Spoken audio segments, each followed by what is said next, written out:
My pleasure and honor to introduce the second keynote speaker for today, and Kanni Wignaraja, United Nations Assistant Secretary General and Regional Director for Asia and Pacific at the United Nations Development Program, UNDP.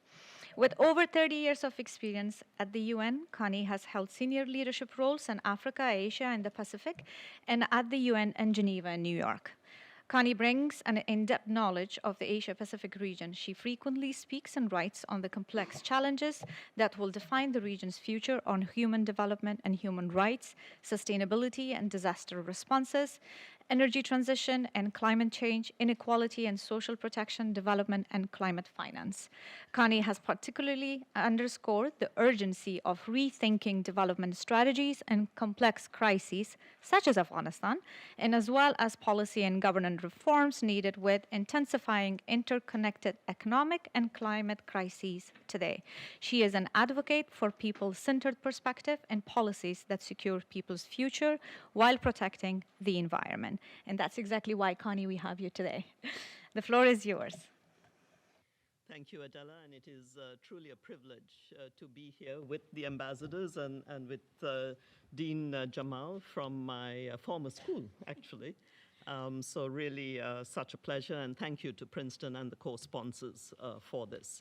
So to pick up, Bob is always amazing speaker to set that context of a world turned on its head.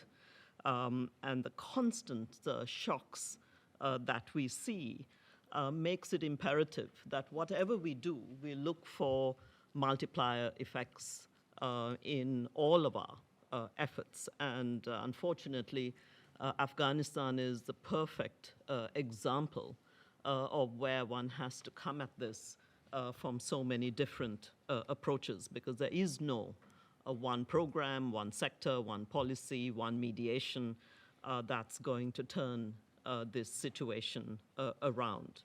Now, last year, our research on Afghanistan at the state of the economic situation and poverty showed that close to 70% of Afghans now live below a subsistence level. And it's even more than that. We always talk about these poverty lines, but what you don't see is the different gradations that are under the poverty line. And when we talk to deepening poverty, it means that group, the larger and larger group, getting pushed all the way down to bare minimum survival. And just months ago, even when I was in Herat, just seeing the consequences of an earthquake and then flash floods, you cannot live in tents in these situations. One sandstorm and it's gone again. So for me, the issue of the receding presence of women, followed by the receding presence of water, I would say these two things are the break of this country. So I do see the markedly different situation, one driven primarily by edicts, the other driven by harsh climate change. And you can see the loss, if we put a number on it, just the lack of women being able to work in formal employment took out about $1 billion that should be in the local economy a year in Afghanistan. And we have put these numbers out. We have pushed for women to be able to work. You now see that women are allowed in the trade and commerce area, in health, and in farming. But just the fact that one has to use the term allowed to work in itself takes so much out of agency and identity. Now, the formal employment, as you know, of women dropped by 50% since 2021. I would say, if not for women holding up the household economy, the informal sector, the legal informal economy of Afghanistan, households would even be in a much worse situation than they are today.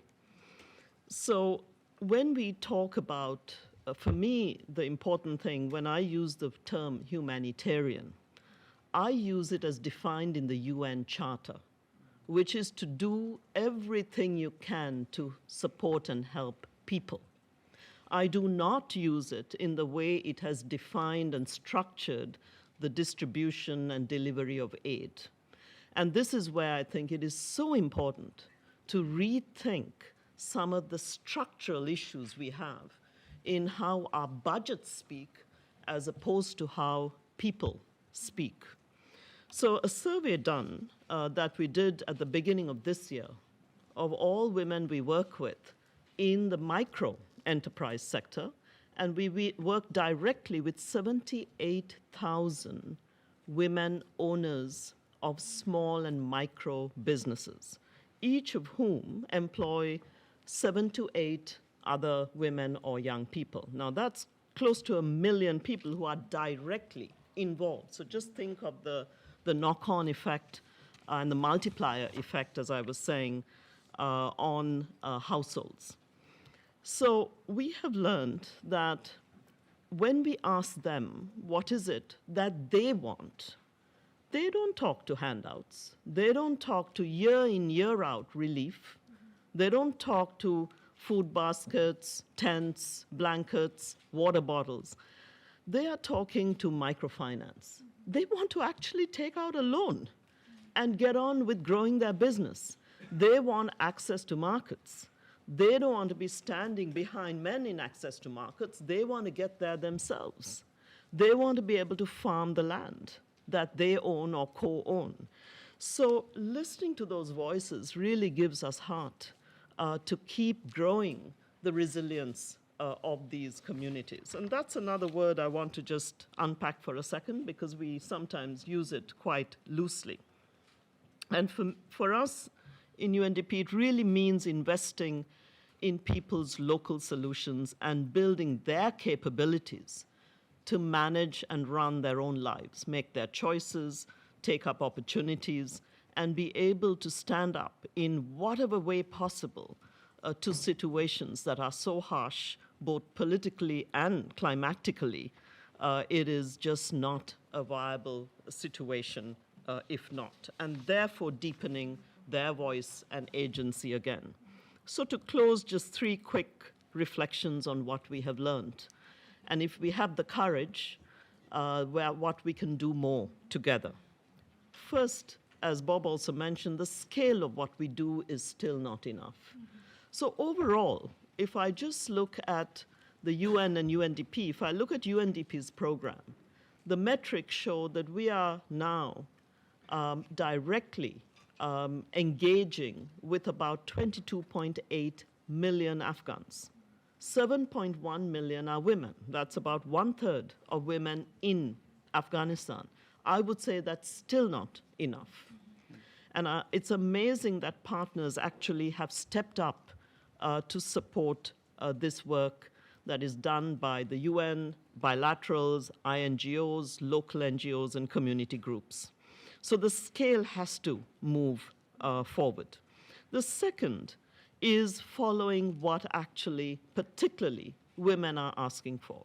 If we could get more microfinance to them, they will grow their farms, their businesses. They will decide what food they grow and what they eat. We don't have to tell them what to eat.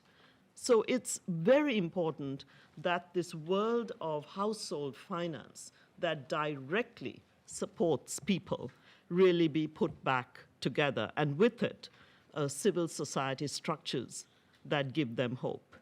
And third, and this is really difficult because I understand the politics, I'm not naive about this, I visit about twice a year, and I visit our donor capitals. We have to try and get past our own limitations and the ghosts of our past. It is not easy, this I get. But if we don't do it as a global community, we are not able to really put back the core drivers of human development and human security for the people of Afghanistan. And we're continuing to make them carry the ghosts of the future. So for us, I hope the bottom line is to deepen direct development support, buttressed by humanitarian relief, human rights, and political mediation. So it all has to happen. These are not sequential actions, but have to happen together. Over 7 million Afghan women keep telling us, don't forget, don't let the world forget about us. And we will continue to work on these multiple fronts. So my last line is that people really lose hope, and they flee, not when they're cold or they're hungry. They run or they lose hope when they're scared or they're angry. And we cannot turn away. Thank you.